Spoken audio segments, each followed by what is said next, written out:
सृष्टि बचपन से ही दिखने में सुंदर नहीं थी, लेकिन अमीर बाप की बेटी सृष्टि पर उसकी माँ जान छिड़कती।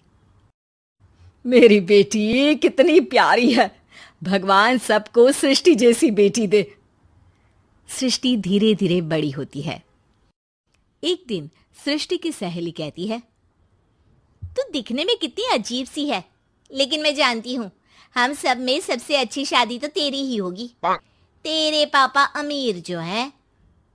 और बता नहीं सकते यार, दहेज तो हर कोई देता है, ये क्या ज्यादा ले जाएगी अपने पति के लिए? अरे बड़े शहर में कोठी है इसके पापा की। अरे पापा की है ना, कौन सी इसकी है? इसकी होती तब तो कोई भी लड़का इससे शादी कर लेता। अरे पापा की मतलब पापा की है तो मेरी ही है ना?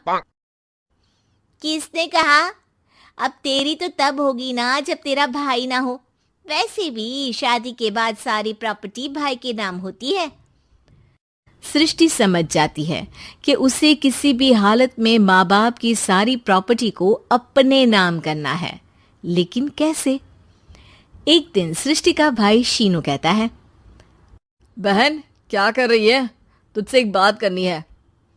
अरे हाँ करना, मैं तो तेरी बहन हूँ। बहन मेरी लाइफ में ना एक लड़की है, बहुत अच्छी है। मैं सोच रहा हूँ माँ और पापा से बात करूँ शादी के लिए।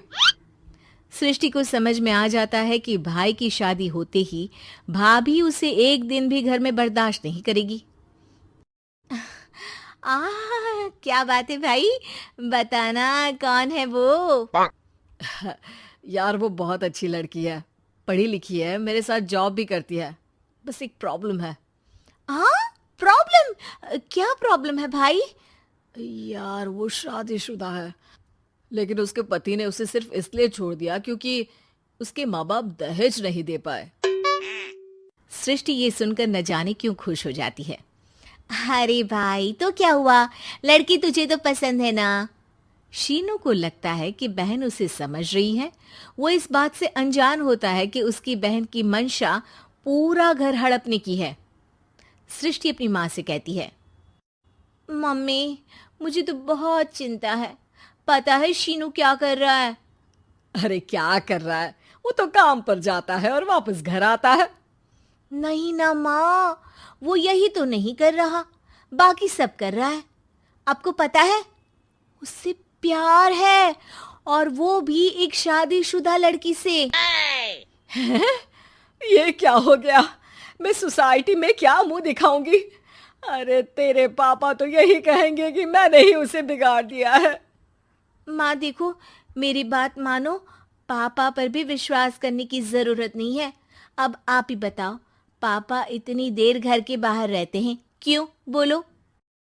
अरे बेटा वो तो नौकरी करते हैं ना। तू बहुत भोली है माँ। पापा का ऑफिस तो 7 बजे खत्म हो जाता है, लेकिन देखो कितनी देर से आते हैं। अरे नहीं बेटा, ऐसी कोई बात नहीं है।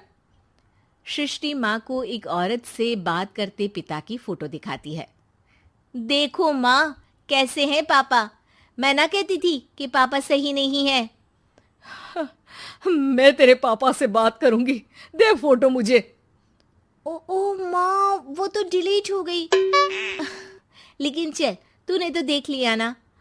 पापा से बाद में बात कर लेना, और हाँ, मेरा नाम बिल्कुल मत लेना। हाँ माँ। अब क्या था, सृष्टि के माँ और पिता के बीच झगड़ा होना शुरू हो जाता है। सृष्टि के मन में क्या चल रहा था कोई नहीं जानता था। एक दिन, माँ सृष्टि के लिए एक लड़का देखा है, वो लोग शाम को उसे देखने आने वाले हैं। और हाँ माँ, एक खुशखबरी, मैं और पापा मिलकर एक नया बिजनेस ट्राई कर रहे हैं। शाम को लड़का आता है, सांवले रंग का। सृष्टि को तो बिल्कुल भी पसंद नहीं आता। लड़की की माँ कहती है, लड़की का चेहरा तो कोई खास नहीं, लेकिन अगर मेरे बेटे को आप लोग सेटल कर दें तो मैं उसकी शादी आपकी बेटी से करवा दूं। सृष्टि को लड़का बिल्कुल पसंद नहीं था। उसे भाई पर गुस्सा आ जाता है। लड़के वालों के जाने के बाद कहती है, माँ देखा शीनू मेरे लिए कैसा लड़का लेकर आया, न दिखाने लायक न सुनने लायक, सेटल भी नहीं, वो भी हम करे। अरे माँ मैं जानती हूँ ये मेरी शादी किसी भी घर में क्यों करवाना चाहता है? अरे कैसी बात कर रही है बहन, तूने तो देखा ना, लड़के को मैंने ही मना कर दिया तुझसे शादी के लिए।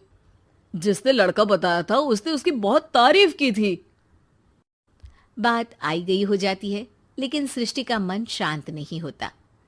क्या करूं, कुछ समझ में नहीं आ रहा। मेरी शादी हो गई तो ये लोग पूरी प्रॉपर्टी शीनू के नाम कर देंगे, मेरे हाथ तो कुछ लगेगा ही नहीं। तभी सृष्टि को आइडिया आता है। वो किसी वकील को फोन करती है। जी देखिए, अगर आपके मम्मी पापा का तलाक हो जाता है तो आपके पिता की आधी प्रॉपर्टी आपकी माँ के नाम हो जाएगी, फिर उसे वो किसी को भी दे सकती है। सृष्टि अब माँ को बेटे के खिलाफ भरती है। माँ, शीनू पर नजर रखा करो, वो जिस लड़की के प्यार में है ना वो शादीशुदा है। यहाँ आएगी, सारा पैसा रुपया जमीन जायदाद सब हड़प लेगी। पापा का भी हाल तुमसे छुपा नहीं है। ऐसा ना हो कि मैं और आप एक दिन सड़क पर भीख मांगे। हे भगवान, मैं तो जीते जी मर जाऊंगी अगर ऐसा हो गया तो। ऐसा हो गया नहीं माँ, ऐसा ही होगा। अभी समय है, आगे का सोच लो। मैं तो कहती हूँ पापा से आधी प्रॉपर्टी लेकर अलग हो जाओ। पापा की आधी प्रॉपर्टी भी हम लोगों को अगर मिल जाती है ना तो अगले 7 जन्म सफल समझो। बेचारी माँ बेटी के कहने पर पति से तलाक लेकर अलग हो जाती है। सृष्टि अब पैसों से गाड़ी और अपने दूसरे महंगे शौक पूरे करने लगी। उसके दोस्त भी उसके पैसे इस्तेमाल करते। सृष्टि, कल तुम कहाँ थी?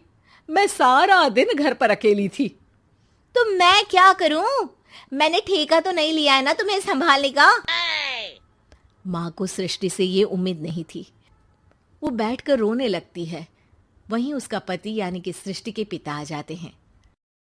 मैं जानता था कि तुम्हारा यही हाल होगा।